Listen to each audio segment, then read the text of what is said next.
함께 기도 드리시겠습니다. 하나님 아버지, 감사합니다. 오늘 하루의 시작도 주님께 나와 예배함으로 시작하게 하시니 감사드립니다. 예배 가운데 말씀하시는 우리 주님의 음성을 듣고 또 그 음성에 민감하게 반응하며 말씀 따라 살아가는 우리 모두 될 수 있도록 우리 주님 인도하여 주옵소서. 오늘은 주일입니다. 주시는 말씀으로 오늘 하루 또 한 주를 살아갈 수 있는 큰 힘을 얻게 하여 주옵시고 주님과 함께 승리하는 백성 될 수 있도록 주여 함께하여 주옵소서. 감사드리며 예수님의 이름으로 기도드립니다. 아멘. 우리 찬송가 85장 함께 찬양 드리시겠습니다.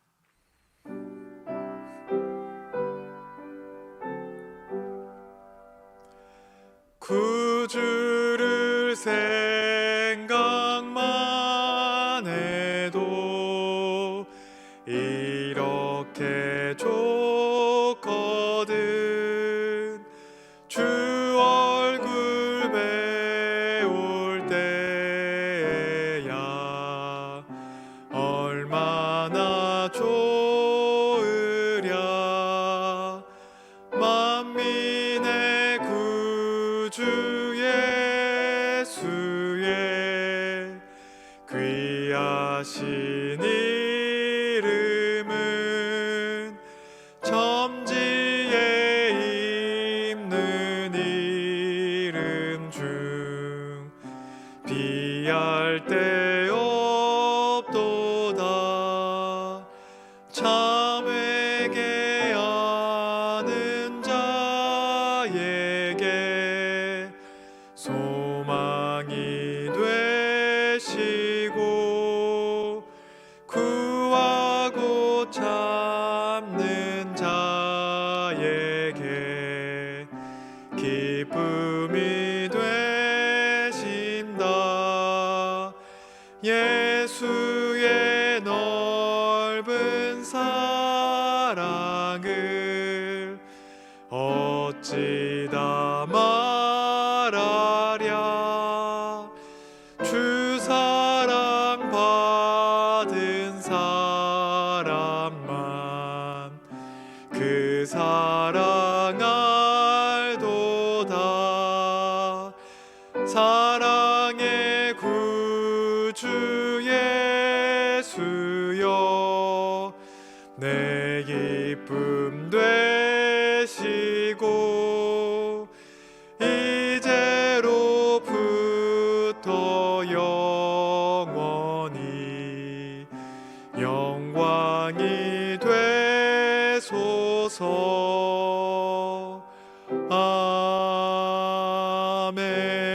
아멘. 오늘 새벽에 주시는 하나님의 말씀은 요한계시록 16장 1절에서 21절 말씀입니다. 요한복음 16장 1절에서 21절 말씀, 생명의 삶은 90면에서 93면에 있습니다. 이제 하나님의 말씀을 봉독하겠습니다. 또 내가 들으니 성전에서 큰 음성이 나서 7 천사에게 말하되 너희는 가서 하나님의 진노의 7 대접을 땅에 쏟으라 하더라. 첫째 천사가 가서 그 대접을 땅에 쏟음에 짐승의 표를 받은 사람들과 그 우상에게 경배하는 자들에게 악하고 독한 종기가 나더라. 둘째 천사가 그 대접을 바다에 쏟음에 바다가 곧 죽은 자의 피같이 되니 바다 가운데 모든 생물이 죽더라. 셋째 천사가 그 대접을 강과 물 근원에 쏟음에 피가 되더라. 내가 들으니 물을 차지한 천사가 이르되 전에도 계셨고 지금도 계신 거룩하신 이여 이렇게 심판하시니 의로우시도다. 그들이 성도들과 선지자들의 피를 흘렸으므로 그들에게 피를 마시게 하신 것이 합당하니이다 하더라. 또 내가 들으니 제단이 말하기를 그러하다. 주 하나님 곧 전능하신 이시여 심판하시는 것이 참되시고 의로우시도다 하더라. 넷째 천사가 그 대접을 해에 쏟음에 해가 권세를 받아 불로 사람들을 태우니 사람들의 크게 태움에 태워진지라. 이 재앙들을 행하는 권세를 가지신 하나님의 이름을 비방하며 또 회개하지 아니하고 주께 영광을 돌리지 아니하더라. 또 다섯째 천사가 그 대접을 짐승의 왕자에 쏟으니 그 나라가 곧 어두워지며 사람들이 아파서 자기 혀를 깨물고 아픈 것과 종기로 말미암아 하늘의 하나님을 비방하고 그들의 행위를 회개하지 아니하더라.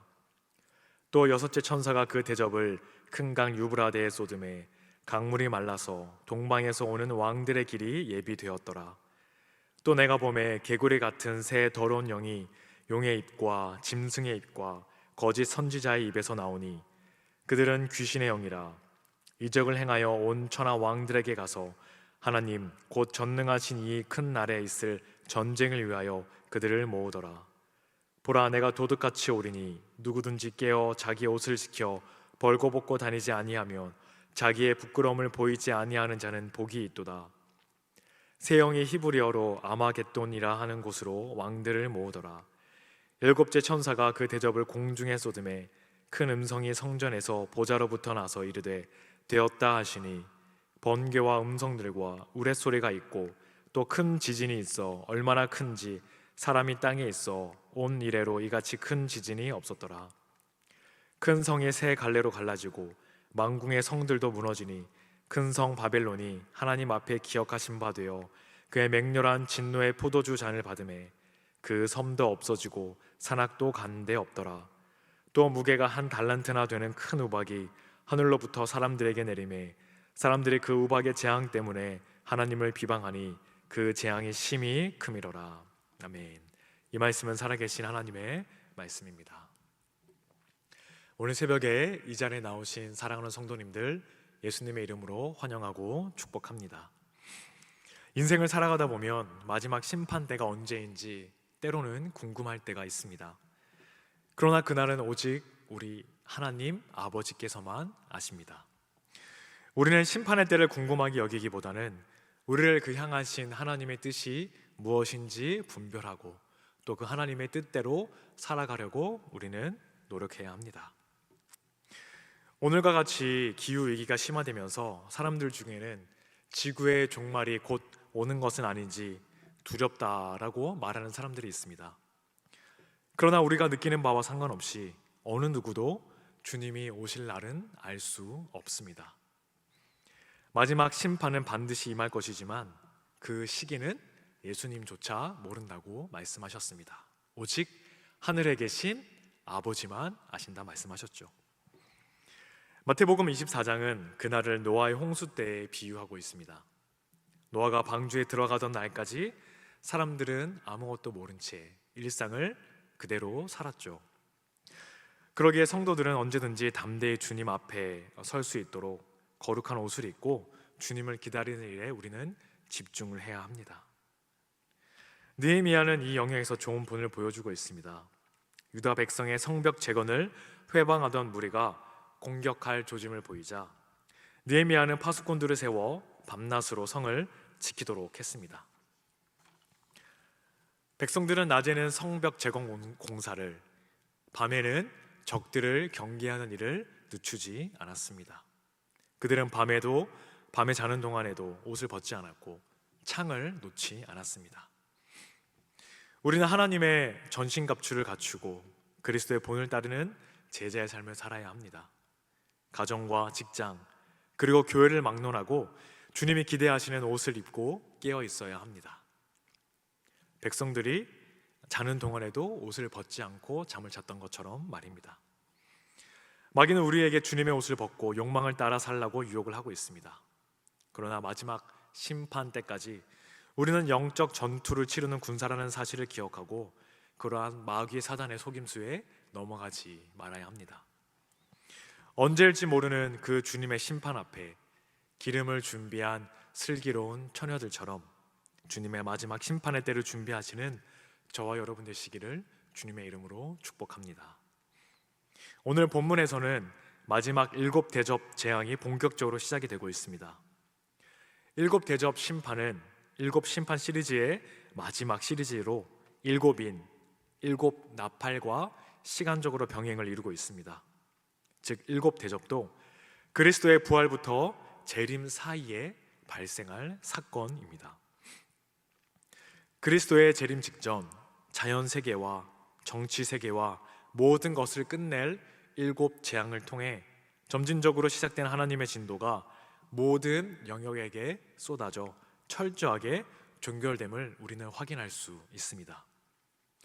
일곱 봉인이 일곱 나팔 재앙으로 확장된 것처럼 일곱 나팔은 이제 다시 일곱 대접 재앙으로 확장이 되고 있습니다. 요한계시록의 이 모든 재앙들은 점진적으로 확장이 되어서 최후의 재앙인 이 일곱 대접 재앙에 이르러서는 전 영역에 걸친 그런 철저한 재앙으로 나타납니다. 요한은 성전에서 큰 음성이 나서 일곱 천사에게 일곱 대접을 땅에 쏟으라고 하는 명령을 듣습니다. 첫째 천사가 대접을 땅에 쏟자 짐승의 표를 받은 사람과 또한 짐승의 우상에게 경배하는 자들에게 악하고 독한 종기가 납니다. 이것은 애굽 사람들에게 발생했던 악성 종기를 떠오르게 하죠. 이스라엘 백성이 그 재앙으로부터 보호를 받은 것처럼 이 신약 시대의 백성은 첫째 대접 심판으로부터 보호를 받게 될 것입니다. 둘째 천사가 대접을 바다에 쏟자 바다가 피로 변하고 바다의 모든 생물이 죽게 됩니다. 이는 나일강이 피로 변한 재앙을 떠오르게 합니다. 그리고 큰 산이 바다에 던져져 바다의 3분의 1이 피가 되는 둘째 나팔 심판과 또한 비슷한 모습을 보여줍니다. 둘째 나팔로 인해 바다의 피조물들을 3분의 1이 죽는 반면에 이 오늘 둘째 대접에서는 바다 가운데 있는 모든 생물이 죽게 됩니다. 셋째 천사가 그 대접을 강과 물 근원에 쏟자 물이 피로 변합니다. 이것은 큰 별이 떨어져 강들의 3분의 1과 여러 물샘을 오염시킨 셋째 나팔 재앙과 비슷합니다. 이어서 요한은 물을 차지한 천사의 말을 듣습니다. 천사는 하나님의 심판이 의롭고 합당하다고 선언합니다. 원수들이 성도와 선지자들의 피를 흘렸기 때문에 그 봉으로 하나님께서 그들에게 피를 마시게 하는 것이 합당하다라는 선언입니다. 천사처럼 제단들도 하나님이 행하신 이 심판의 의로우심을 선포합니다. 이 음성은 제단 아래에서 공의를 요구하던 순교자들의 부르짖음을 대표한다고 볼 수 있습니다. 넷째 대접은 해에 부어지고 해가 불로 사람들을 태웁니다. 하지만 사람들은 회개하거나 하나님께 영광을 돌리지 않고 오히려 하나님의 이름을 비방하는 것을 볼 수 있습니다. 다섯째 대접이 짐승의 왕자에 쏟아지자 짐승의 나라가 어두워지고 사람들은 아파서 자기 혀를 깨물게 됩니다. 짐승의 왕자는 하나님의 보좌와 대조가 됩니다. 이 심판은 사흘 동안 흑암이 애굽을 덮쳤던 재앙과 비슷하다고 볼 수 있습니다. 흑암이 사람들에게 자기 혀를 깨무는 고통을 준다는 묘사는 후대 랍비들의 글과 일맥상통하는데 그들은 악인들이 흑암에 의해 죽임을 당했다 기록하고 있습니다. 사람들은 바로처럼 이러한 극심한 고통을 겪어도 회개하지 않고 오히려 하나님을 비방하고 있습니다. 여섯째 대접이 큰 강 유브라데에 부어지자 강물이 말라 동방에서 오는 왕들의 길이 예비가 됩니다. 이는 유브라데에 결박된 네 천사를 풀어주어 사람 3분의 1이 죽임을 당하는 여섯째 나팔 재앙과 병행을 이루고 있습니다. 이 환상은 유브라데 강물이 마르고 또 마른 강을 통해 이스라엘을 위한 구원의 길이 예비되리라는 이사야서 11장 15절과 16절 말씀을 떠오르게 합니다. 이어서 요한은 개구리 같은 새 더러운 영이 나오는 것을 보게 됩니다. 새 더러운 영은 사탄적 삼위일체를 형성하는 용과 짐승과 거짓 선지자의 입에서 나오게 됩니다. 이 새 영은 놀라운 이적을 행하고 또 이를 통해 온 천하 왕들을 꿰어 하나님과 전쟁을 하기 위해서 군대를 모으기 시작합니다. 예수님은 당시의 재림이 마치 도둑이 임하는 것과 같을 것이기에 성도들이 깨어있지 않으면 부끄러움을 당할 것이라 경고하셨습니다. 이 새 영은 아마겟돈으로 왕들을 모읍니다. 아마겟돈은 히브리어로 무깃도의 산을 의미합니다. 하지만 무깃도에는 산이 없습니다. 무깃도는 중요한 전투들이 벌어졌던 평지입니다. 그래서 이 산은 에스겔서에서 만국이 종말론적으로 패배할 장소인 이스라엘의 산을 의미한다 볼 수 있습니다. 마지막 일곱째 대접이 공중에 부어지고 보좌로부터 되었다라는 음성이 들리게 됩니다. 이 음성은 일곱째 나팔처럼 하나님의 심판이 마지막 일곱째 대접을 통해 절정에 이르게 되었다라는 메시지를 전달해주고 있습니다. 이후 최후의 심판을 알리는 번개, 음성들, 우레소리, 큰 지진이 발생하게 되고요. 큰 지진으로 인해서 큰 성 바벨론이 세 갈래로 갈라지게 됩니다. 11장 8절, 13절에서는 큰 지진으로 성 10분의 1이 무너졌는데 이때 큰 성은 예루살렘 성이었습니다. 하지만 오늘 본문에서의 큰 성은 바벨론을 나타냅니다. 큰 지진, 이 심판으로 바벨론은 진노의 포도주 잔을 마시게 되는 겁니다. 마지막 21절의 우박은 출애굽 재앙을 연상시킵니다. 이 우박은 한 달란트, 약 45kg으로 사람을 죽일 정도로 엄청나게 큰 우박입니다. 이 우박 역시 종말의 무시무시한 심판을 묘사하고 있습니다. 과연 이러한 심판을 통해서 사람이 온전하게 다듬어질 수 있을까요? 앞에서 본 것처럼 본문은 그렇지 않다라고 이야기합니다. 어떤 사람들은 세상에 독종이 나타나고 또한 물의 근원이 피로 바뀌게 되고 해가 사람들을 태우고 적 그리스도의 보좌에 흑암이 임해도 사람들은 마음을 돌이키지 않습니다. 그리고 그들은 하나님께 돌이키지 않고 끝까지 완고하게 자기의 고집대로 그들의 삶을 살아갈 것입니다. 이들의 고집과 완악함 때문에 하나님은 7번째 대접 심판으로 진노를 쏟으실 수밖에 없었습니다. 거룩하고 의로우신 하나님은 완악함과 회개하지 않는 그러한 마음들을 싫어하시죠. 그러므로 완악한 자들이 넘쳐나는 이 세상에서도 하나님의 백성이 우리는 통회하는 마음을, 상한 심령을 가져야 할 것입니다. 재림하신 예수님이 영화의 몸을 덧입혀 주실 때까지 성도들 역시 죄에 대해서 불완전하고 연약한 존재들입니다. 고난 앞에서 하나님을 원망하거나 또한 생각이 다른 지체를 미워할 수도 있습니다. 하나님의 말씀에 순종해야 할 때 분노를 표출하기도 합니다. 하지만 그때마다 하나님께 나아가 나의 죄를 자복하고 회개하는 일을 우리 주님 오시는 그날까지 중단하지 않고 쉼없이 계속해야 합니다. 이것은 우리의 마음이 세상 사람들처럼 완악해지지 않고 부드럽게 유지하는 데 필요한 경건의 습관이라 할 수 있습니다. 하나님의 말씀 앞에서 늘 우리의 행위와 우리의 마음을 돌아보아야 합니다. 말씀을 보는 훈련은 우리의 마음을 일구고 하나님의 뜻을 따르게 합니다. 그렇게 되면 하나님과 친밀하고 또한 화평한 관계를 경험할 수 있게 될 것입니다.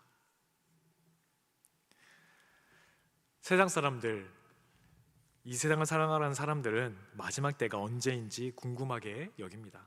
그러나 정말 중요한 것은 마지막 때가 언제인지 궁금하게 여기는 것이 아니라 주님의 뜻에 어떻게 합당하게 살아가느냐 하는 것입니다. 우리 주님께서는 우리가 정신을 차리고 하나님의 전신갑주를 갖추고 제자다운 삶을 살 것을 기대하고 계십니다.